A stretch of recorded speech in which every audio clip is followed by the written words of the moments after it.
नमस्कार। कक्षा 9वीं गणित अध्याय 8 चतुर्भुज से संबंधित वस्तुनिष्ठ प्रश्नों के हल हम यहाँ पर करने वाले हैं। यहाँ पर 1 अंक का एक वस्तुनिष्ठ प्रश्न और 4 अंक का एक प्रश्न, कुल मिलाकर 5 अंकों के प्रश्न यहाँ से पूछे जाने हैं। किसी त्रिभुज के चारों कोणों का योग होता है 360 अंश होता है, तो ऑप्शन नंबर ब यहाँ पर सही है। फिर दूसरा प्रश्न लेते हैं। यदि एक समांतर चतुर्भुज के विकर्ण बराबर हो तो वह होगा, विकर्ण बराबर हैं समांतर चतुर्भुज के, तो ऐसा समांतर चतुर्भुज क्या होता है? यदि विकर्ण बराबर हैं तो आयत होता है, वर्ग होता है, तो यहां पर आयत भी हो सकता है वह, और वर्ग भी हो सकता है। तो ऑप्शन नंबर अ और ब यहां पर सही है। चलिए तीसरा प्रश्न है। यदि एक समचतुर्भुज के विकर्ण बराबर हों और परस्पर लंबवत समद्विभाजित करें तो वह होता है विकर्ण बराबर भी हैं और परस्पर लंबवत समद्विभाजित भी कर रहे हैं, तो ऐसी स्थिति में निर्माण होता है वर्ग का। ऑप्शन नंबर ब यहां पर सही है। फिर चौथे नंबर में देखिए, चौथा है वर्ग एक आयत है, और वर्ग जो देखिए एक आयत है और क्या है, एक समांतर चतुर्भुज भी तो है ना, एक समचतुर्भुज भी है, एक त्रिभुज भी है, एक समलंब चतुर्भुज भी है। तो यहां पर क्या हो जाएगा, वर्ग एक आयत होने के साथ साथ क्या क्या है, एक समांतर चतुर्भुज भी है, एक समचतुर्भुज भी है और एक समलंब चतुर्भुज भी है, केवल वह एक त्रिभुज नहीं है। प्रश्न क्रमांक 2 है, रिक्त स्थानों की पूर्ति कीजिए।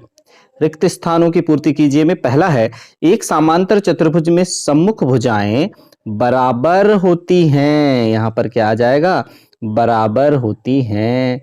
फिर दूसरा देखते हैं, यदि एक चतुर्भुज के विकर्ण एक दूसरे को समद्विभाजित करे तो वह एक खालिस्थान होता है, समांतर चतुर्भुज होता है। क्या होता है, समांतर चतुर्भुज के विकर्ण एक दूसरे को समद्विभाजित करते हैं ना, तो यहां पर आ जाएगा समांतर चतुर्भुज।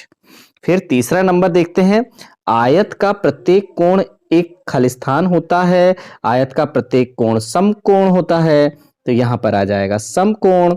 फिर चौथा है, एक समचतुर्भुज के विकर्ण परस्पर लंब होते हैं। विकर्ण परस्पर कैसे होंगे, लंब होंगे। पांचवा नंबर देखिए, एक समचतुर्भुज के विकर्ण एक दूसरे को परस्पर समद्विभाजित करते हैं। परस्पर कैसे करते हैं, समद्विभाजित, समकोण पर समद्विभाजित भी लिख सकते हैं, समद्विभाजित करते हैं या समकोण पर समद्विभाजित करते हैं। अब देखते हैं सत्य असत्य में। पहला नंबर है, एक आयत अथवा एक समचतुर्भुज एक वर्ग होता है। एक आयत अथवा एक समचतुर्भुज वर्ग होता है, क्या असत्य है। यह कथन कैसा है, असत्य है। वर्ग जो है वह आयत या समचतुर्भुज हो सकता है, पर आयत या समचतुर्भुज वर्ग नहीं हो सकता। फिर देखते हैं दूसरा नंबर, एक वर्ग एक आयत है और एक समचतुर्भुज भी।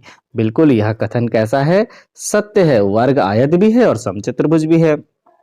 फिर देखिए अगला, आयत के विकर्ण परस्पर समद्विभाजित करते हैं और बराबर होते हैं। यह कथन भी सत्य है, परस्पर एक दूसरे को समद्विभाजित भी करेंगे और बराबर भी होते हैं।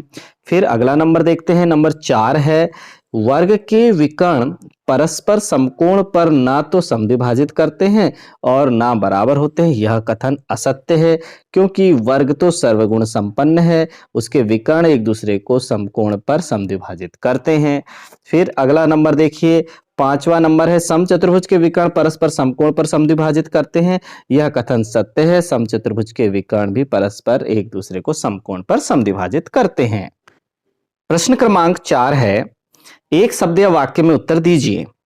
तो पहला है, किसी समांतर चतुर्भुज का एक विकर्ण उसे कितने सर्वांगसम त्रिभुजों में विभाजित करता है? तो एक विकर्ण उसे 2 सर्वांगसम त्रिभुजों में विभाजित करता है। फिर लेते हैं दूसरा, यदि एक चतुर्भुज की सम्मुख भुजाओं का प्रत्येक युग्म बराबर हो तो उसे क्या कहते हैं? सम्मुख भुजाओं का यदि प्रत्येक जोड़ा बराबर है तो उसे हम क्या कहेंगे? समांतर चतुर्भुज कहेंगे। क्या कहेंगे? समांतर चतुर्भुज।